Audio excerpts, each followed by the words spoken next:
नमस्कार दोस्तों, आपका स्वागत है अपने YouTube चैनल E2S क्लासेस में। आज दोस्तों हम बात करेंगे जो फिजिक्स का कक्षा 10 के विज्ञान का जो फिजिक्स का पहला चैप्टर है प्रकाश, उसमें जो दर्पण है, दर्पण के जो आज आंकिक प्रश्न है न्यूमेरिकल, उनके बारे में हम आज बात करेंगे। न्यूमेरिकल लगाएंगे और उनका आंसर लाएंगे। अब आपको थ्योरी पढ़ना है तो थ्योरी की वीडियो मैं आपको बना के डाल चुका हूँ अपने इस चैनल पे, आपको उसकी लिंक डिस्क्रिप्शन में मिल जाएगी।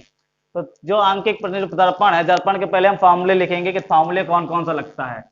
तो पहला फार्मूला जो होता है दोस्तों वो होता है F बराबर R/2, जहां F क्या होती है हमारी फोकस दूरी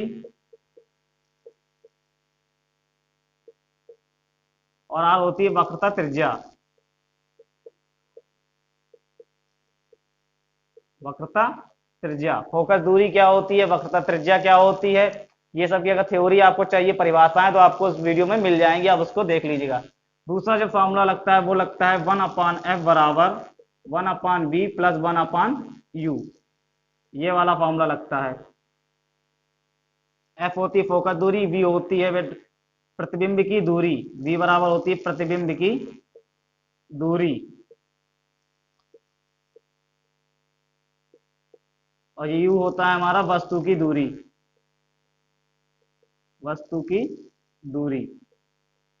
तीसरा जो फॉर्मूला लगता है वो हमारा होता है रेखीय आवर्धन का, M बराबर I/O बराबर V/U। M बराबर I/O बराबर V/U। I क्या होता है प्रतिबिंब की लंबाई, जहां I बराबर होता है प्रतिबिंब की लंबाई, प्रतिबिंब की लंबाई,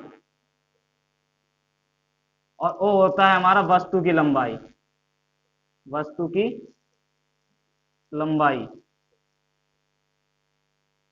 और वो यू आपको बता चुके, V होती है प्रतिबिंब की दूरी, वो होती है वस्तु की दूरी। अब जब ये सवाल आते हैं, सवाल में हमको चिन्ह परिपाटी का यूज करना पड़ता है कि हमको अवतल लेंस में फोकस दूरी धनात्मक लेंगे कि ऋणात्मक लेंगे, उत्तल लेंस में कैसे लेंगे, अगर दर्पण के सामने वस्तु रखी है तो हम उसको प्लस में लेंगे या माइनस में लेंगे। तो ये सब चीजें देखने आपको अगर नहीं पता है तो आप उस वीडियो में देखिएगा, उस वीडियो में आपको चिन्ह पाटी पूरी मिल जाएगी आपको दर्पण के लिए।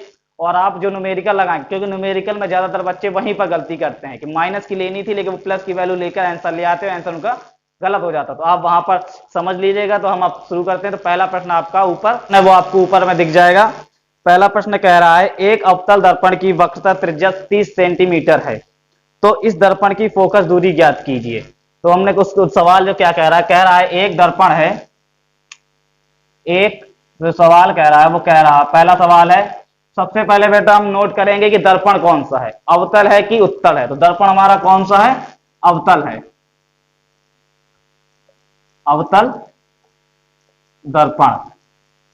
सबसे पहले हम नोट करेंगे कि दर्पण कौन सा दे रखा है, तो हमारे प्रश्न में दे रखा है अवतल दर्पण। और क्या दे रखा है, उसने कहा है कि वक्रता त्रिज्या, वक्रता त्रिज्या क्या होती है, R। तो R बराबर दे रखा है 30 सेंटीमीटर, और हमसे कह रहा है कि फोकस दूरी ज्ञात कीजिए, क्वेश्चन मार्क। वो हमसे फोकस दूरी पूछ रहा है अवतल दर्पण की। तो हमने भी पहला ही जो फॉर्मूला पढ़ा था F बराबर R/2, F बराबर R/2। R की वैल्यू हम यहां पर पुट कर देंगे 30/2, 2 से 30 कट जाएगा, F बराबर निकलेगा 15 सेंटीमीटर। बट जो अभी हमारा 15 आया है किसमें आया है, धनात्मक आया है। जो हमारा 15 आया है वो अभी धनात्मक आया, लेकिन अवतल दर्पण में फोकस दूरी कैसी होती है, ऋणात्मक होती है। अवतल दर्पण में जो फोकस दूरी होती है वो होती है ऋणात्मक। तो यहाँ पर जो आंसर आएगा वो कितना आएगा, -15 सेंटीमीटर। ये हमारा क्या हो जाएगा, आंसर हो जाएगा। तो ये भी नॉर्मल सवाल, इजी सवाल था पहले ही फॉर्मूले पे। अब हम देखेंगे दूसरा सवाल। जो दूसरा सवाल है वो आपको ऊपर दिख रहा है। दूसरा सवाल क्या कह रहा है, एक अवतल दर्पण की फोकस दूरी 5 सेंटीमीटर है। आप ऊपर सवाल देखते जाइए, एक अवतल दर्पण की फोकस दूरी 5 सेंटीमीटर है, इसके सामने 10 सेंटीमीटर की दूरी पर रखी वस्तु का प्रतिबिंब कहां बनेगा। एक अवतल दर्पण है जिसकी फोकस दूरी कितनी है बेटा, 5 सेंटीमीटर, और दर्पण के सामने कितनी दूरी पर वस्तु रखी हुई है, 10 सेंटीमीटर की दूरी पर। तो इसका प्रतिबिंब पूछ रहा है कि कितनी दूरी पे बनेगा। अब हम इसको सॉल्व करेंगे। दर्पण कौन सा है बेटा, हमारा दर्पण है अवतल, हमने लिख लिया अवतल दर्पण है। Question number 2, question number 2। अब क्या क्या दे रखा है, फोकस दूरी F दे रखी है, F बराबर 5 सेंटीमीटर, F बराबर 5 सेंटीमीटर। अवतल दर्पण है तो फोकस दूरी कैसी होगी, ऋणात्मक होगी, -5 सेंटीमीटर। कह रहा है इसके सामने 10 सेंटीमीटर की दूरी पर वस्तु रखी हुई है। वस्तु की दूरी क्या होती है बेटा? यू। वस्तु की दूरी क्या होती है? यू। यू बराबर 10 सेंटीमीटर। जब दर्पण के सामने वस्तु रखी जाती है तो किस में ली जाती है? ऋणात्मक में ली जाती है। किस में ली जाती है? ऋणात्मक। बस यहीं पर बच्चे जो क्या करते हैं, गलती करते हैं, उनका सवाल गलत हो जाता है, नंबर कट जाता है। सवाल वो सही लगाते हैं, मल्टीप्लिकेशन सही करते हैं, गुणा भाग सही करते हैं, लेकिन आंसर क्या हो जाता है उनका?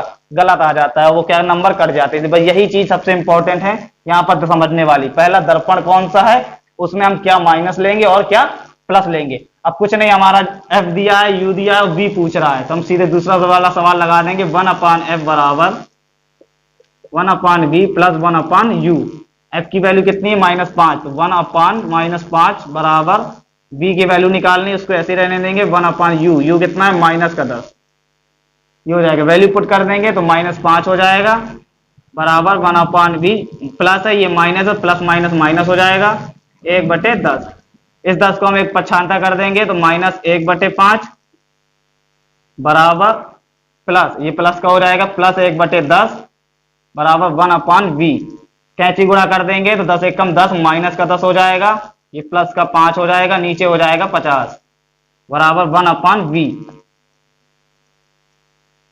-10 में 5 घटा देंगे तो माइनस का 5 बचेगा, बटे आ जाएगा 50, हो जाएगा 1/v। 5 एकम 5, 5 दाम 50, तो माइनस का 1/10 बराबर 1/v। v बराबर क्या हो जाएगा दोस्तों? माइनस का 10 सेंटीमीटर। क्या पूछ रहा था कि प्रतिबिंब कहां बनेगा? तो अब तक जो हमारी वस्तु की जो फोकस दूरी है 5 सेंटीमीटर है, वस्तु की दूरी 10 सेंटीमीटर है, तो जो प्रतिबिंब होगा वो कहां बनेगा? -10 सेंटीमीटर की दूरी पर बनेगा। और अवतल दर्पण है तो प्रतिबिंब कैसा होगा? वास्तविक होगा, वास्तविक और उल्टा होगा। अब हम देखते हैं तीसरा सवाल। तीसरा सवाल आप ऊपर देख सकते हैं, कह रहा है एक उत्तल दर्पण से 25 सेंटीमीटर दूरी पर रखी वस्तु के प्रतिबिंब की लंबाई वस्तु की लंबाई की आधी होती है। प्रतिबिंब की जो लंबाई है वो वस्तु की लंबाई कितनी है? आधी। मान लीजिए वस्तु की लंबाई अगर 2 सेंटीमीटर है तो प्रतिबिंब की लंबाई कितनी होगी? 1। अगर 4 सेंटीमीटर वस्तु की लंबाई है तो प्रतिबिंब की लंबाई कितनी हो जाएगी? 2। आधी कह रहा है। दर्पण की फोकस दूरी ज्ञात कीजिए, मतलब हमको एफ निकालना है। तो अब देखिए सवाल नंबर 3 है। सबसे पहले दर्पण कौन सा है हमारा? उत्तल दर्पण। हमने दर्पण नोट किया। क्या कह रहा है दर्पण में? कह रहा है 25 सेंटीमीटर दूरी पर रखी वस्तु कितनी दूरी पर रखी है? 25, मतलब u बराबर -25 सेंटीमीटर। कह रहा है कि प्रतिबिंब की जो लंबाई है वो वस्तु की लंबाई कितनी? आधी। मान लीजिए वस्तु की लंबाई कितनी है? 2 सेंटीमीटर, तो प्रतिबिंब कितनी हो जाएगी? 1 हो जाएगी। वस्तु की लंबाई क्या हो गई? o। वस्तु की लंबाई o मान लीजिए 2 सेंटीमीटर है, तो प्रतिबिंब की लंबाई कितनी निकलेगी बेटा? 1 सेंटीमीटर। क्या कह रहा? आधी है। क्या कह रहा है? आधी है। तो क्या अब हम ये वाला फॉर्मूला लगाएंगे तो क्या निकलेगा हमारा? I/O बराबर V/U। I/O बराबर V/U। माइनस V/U माइनस कर लेंगे। I की वैल्यू कितनी है बेटा? 1, O की 2 बराबर -V/U। तो V बराबर क्या हो जाएगा? V बराबर निकलेगा -U/2। ये हो जाएगा समीकरण 1। V की वैल्यू कितनी निकली? -U/2 इतना निकला। अब U की वैल्यू हम दे रखी कितनी? -25 सेंटीमीटर। V बराबर यहां पर निकालेंगे, V बराबर माइनस, यहां पर क्या हो जाएगा? -25/2। माइनस माइनस क्या हो जाएगा तो बेटा? प्लस हो जाएगा। 25/2, ये मान लीजिए समीकरण 2। ये निकाला है, हमारी V की वैल्यू निकाल आई। अब हमको क्या निकालना था? F निकालना था। F बराबर क्वेश्चन मार्क। हमको दूसरा वाला फॉर्मूला लगा देंगे, 1/f बराबर 1/v प्लस 1/u। 1/, हमको f निकालना, उसको ऐसे ही रखेंगे 1/v। v की वैल्यू 25/2 निकली है, लिख देंगे, प्लस 1/u। u की वैल्यू -25 सेंटीमीटर दे रखा था। यहां हो जाएगा 2/25 हो जाएगा बेटा। ये प्लस है, ये माइनस है, तो क्या हो जाएगा? -1/25 हो जाएगा 1/f।